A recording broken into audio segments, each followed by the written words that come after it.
Hello friends, welcome back to a channel.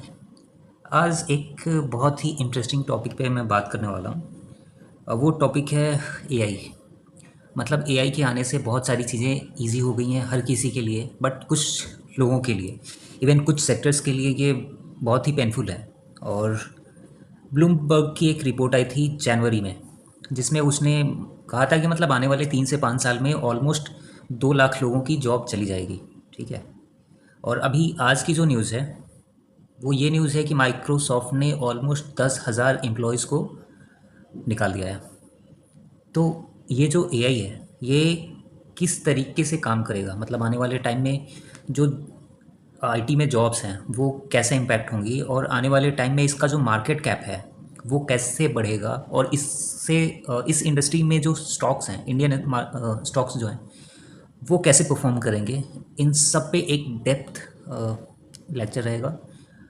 आपसे बस यही रिक्वेस्ट है कि आप मतलब स्किप मत करो और देखो। हो सकता है वीडियो थोड़ा सा लंबा हो जाए, क्योंकि मैं पिछले 7-8 घंटे 10 घंटे का रिसर्च करता हूँ, उसके बाद से एक वीडियो बनाता हूँ। और एक वीडियो मतलब 7-8 घंटे की रिसर्च 5 मिनट 6 मिनट में नहीं बन सकती है भाई। मैं बहुत ट्राई करता हूँ कि बन जाए, बट वो पॉसिबल नहीं है। क्योंकि अगर मैं 5 मिनट की वीडियोस बनाने लगूँ तो मतलब वो फिर मज़ा नहीं आएगा, वो डेप्थ मैं नहीं दे पाऊँगा। तो इसलिए मैं सोचता हूँ कि वीडियो लंबी हो जाए, 10 मिनट की बजाय 20 मिनट लग जाए, कोई दिक्कत नहीं है, बट नॉलेज पूरी दे के जाऊँ। मेरी बस एक ही ये रहती है। ठीक है, तो स्टार्ट करते हैं। जैसे ब्लूमबर्ग की रिपोर्ट थी, 9 जनवरी को उन्होंने रिपोर्ट डाला था कि वॉल स्ट्रीट मतलब जो बेसिकली एआई की वजह से ऑलमोस्ट 2 लाख जो जॉब्स हैं वो खतरे में आ सकती हैं, और इसकी वजह से 2 लाख लोग जॉब जा सकती है। ये ग्लोबल लेवल पे बताया था, इंडिया लेवल पे नहीं बताया था इसने। ठीक है, उसके बाद से हम आते हैं। ये 2 जुलाई की एक रिपोर्ट है। माइक्रोसॉफ्ट ने 4%, मतलब माइक्रोसॉफ्ट के अंदर ऑलमोस्ट 2.5 लाख लोग काम करते हैं। 2.5 लाख लोग में से ऑलमोस्ट 4% को उन्होंने हटा दिया है। और अभी आज की जो रिपोर्ट है वो ये है कि ऑलमोस्ट 10,000, मतलब अलग अलग डाटा आ रहे हैं। देखो, ये 7 जुलाई की रिपोर्ट है। 9,000 लोगों को माइक्रोसॉफ्ट ने निकाल दिया है। और ऐसा नहीं है। और पिछले 1 साल की बात की जाए, 1 साल नहीं, पिछले 6 महीने की बात की जाए तो 2025 में सिर्फ 1 लाख जॉब्स ख़त्म हो चुकी हैं, जिसमें से माइक्रोसॉफ्ट है, Intel, Google, Amazon, even Apple में भी ले ऑफ हुए हैं, और बहुत ज़्यादा। इवन टाइम्स ऑफ इंडिया ने भी एक रिपोर्ट जारी की थी कि मतलब 2025 में सिर्फ 1 लाख लोगों ने जॉब, मतलब एआई ने जॉब खा ली है। Microsoft, Google, Amazon. उसके बाद से नीचे ये आता है कि मतलब 2025 में इतनी बड़ी कंपनीज़ में ले ऑफ हुए हैं, और ये हो रहे हैं काफ़ी बड़े लेवल पे। माइक्रोसॉफ्ट ने भी ऑलमोस्ट 9100, ये जुलाई की है, मतलब उसके पहले इसने मई में भी किया था, 6,000 लोगों को निकाला था। तो ले ऑफ बहुत ही ख़तरनाक हो रहे हैं, और इसकी वजह से इंडियन मार्केट पे भी काफ़ी ज़्यादा इम्पैक्ट पड़ेगा, क्योंकि हमारा जो आईटी हब है, हम जो आईटी सर्विसेज प्रोवाइड कराते हैं वो बहुत ही बड़ा है। मतलब यू कांट इवन इमेजिन कि कितना बड़ा मार्केट कैप है। अगर हम एआई इंडस्ट्री की बात करें तो ऑलमोस्ट अभी 2025 में ये $280 बिलियन का मार्केट कैप हो चुका है एआई। ये मैं वर्ल्ड वाइड बता रहा हूँ। और आने वाले 2030 तक इसका जो मार्केट कैप है वो 650 करोड़ के आसपास, मतलब 640 बिलियन डॉलर के आसपास हो जाएगा। 2024 में इसका जो मार्केट साइज़ था 280 बिलियन डॉलर का था। आने वाले टाइम में, मतलब आज से 5 साल बाद, ये 600 $650 बिलियन का हो जाएगा। और ये जो प्रोजेक्शन है, मतलब फॉरकास्ट की गई है आज से 10 साल बाद 2030 तक, इसका जो मार्केट कैप होगा वो ऑलमोस्ट 1.8 ट्रिलियन डॉलर का हो चुका होगा। ये ब्लूमबर्ग की रिपोर्ट है, आप देख सकते हो कि 2020 में ये $14 का था, मतलब $14 बिलियन का मार्केट कैप था। उसके बाद से 2025 आते आते ऑलमोस्ट $250 बिलियन का हो चुका है, और 2032 तक ये 1.3 ट्रिलियन डॉलर का मार्केट कैप हो जाएगा। ये जो इंडस्ट्री है वो ऑलमोस्ट 35 to 40% से ग्रो कर रही है। मतलब समझ सकते हो कि कितना मैसिव ग्रोथ हो रहा है इस इंडस्ट्री में। और जो 2032 से 2034 का प्रोजेक्शन है वो है कि ऑलमोस्ट 1.3 ट्रिलियन से 3.7 ट्रिलियन तक हो जाएगा। मतलब आने वाले 10 साल में जो एआई है उसका मार्केट कैप आप देख सकते हो कि कितना बड़ा ग्रो है, मतलब कितना पोटेंशियल है एआई सेक्टर में।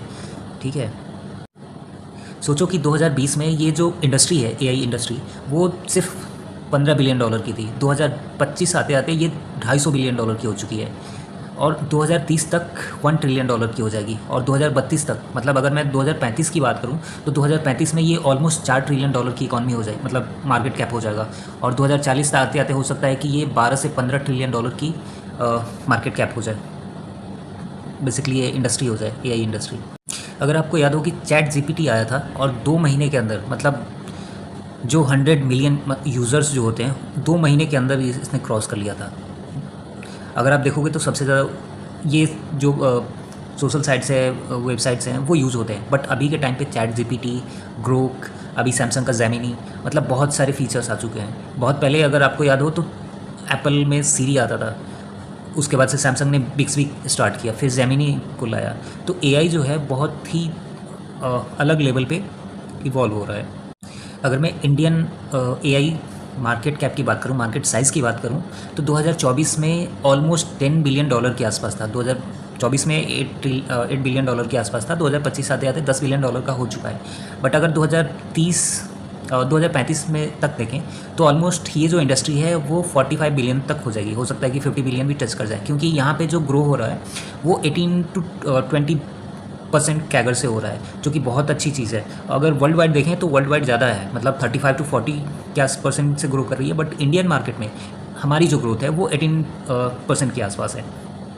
अभी जो इंडियन गवर्नमेंट है उसने भी $1.2 बिलियन का सपोर्ट दिया है, इंडियन एआई मिशन करके लॉन्च किया था, जिसमें ऑलमोस्ट $1.2 बिलियन का एक कह सकते हैं कि मतलब इंफ्रा वगैरह पे खर्च करने के लिए दिया है। अभी जो एआई है इसका सबसे बड़ा एडवांटेज किस कंपनी को होगा, किस शेयर्स को होगा, उस पर बात करते हैं। तो एआई से रिलेटेड बहुत सारी कंपनी है, मतलब इंडिया आईटी के लिए ही मोस्टली अभी जाना जा रहा है काफ़ी टाइम से ही, आईटी सर्विसेज के लिए। तो इसमें सबसे बड़ा जो नाम आता है वो टाटा का है, टीसीएस का है। उसके बाद से इन्फोसिस का है, एचसीएल टेक्नोलॉजी हो गया, ऑरेकल फाइनेंस हो गया, टाटा एलेक्सी, एप्पल, ऐसे बहुत सारे नाम हैं। तो इन सब स्टॉक्स पे मैंने थोड़ी बहुत रिसर्च की है, और फंडामेंटल और टेक्निकल्स पे, तो एक एक करके उन पे बात करेंगे, ठीक है। ये ऐसा टॉपिक है कि मतलब इस पर 4-5 घंटे की एक बहुत अच्छी खासी वीडियो बन सकती है। बट मैं सोच रहा हूँ कि इसको 3 पार्ट में डिवाइड करने के लिए। फर्स्ट पार्ट ये हो जाएगा 7 से 8 मिनट का। सेकंड पार्ट में मैं जो कंपनीज़ हैं जो बेसिकली एआई पे ही फोकस हैं, एआई पे ही काम कर रही हैं, उनका मैं फंडामेंटल और टेक्निकल एनालिसिस करूँगा सेकंड पार्ट में। और थर्ड पार्ट में मैं थोड़ा सा समराइज़ करूँगा कि मतलब कितनी हम सर्विसेज प्रोवाइड करा रहे हैं, कि हमारी जो कंपनीज़ है, जो आईटी हब है, बेसिकली टाटा, टीसीएस हो गया, विप्रो, इन्फोसिस, ऑरेकल, ये सारी चीज़ें, तो इनको कितना मतलब प्रॉफिट आ रहा है आउटसोर्सिंग से। इंडिया में तो है ही, बट हमारी जो भी सर्विसेज होती हैं हम आउटसोर्स करते हैं, तो उससे कितना बड़ा प्रॉफिट आ रहा है, वो कितना किस कंपनी का कितना बड़ा साइज़ है। तो अभी फर्स्ट पार्ट ये रहेगा। सेकेंड पार्ट में हम स्टॉक्स का वैल्यूएशन करेंगे, फंडामेंटल और टेक्निकल। जो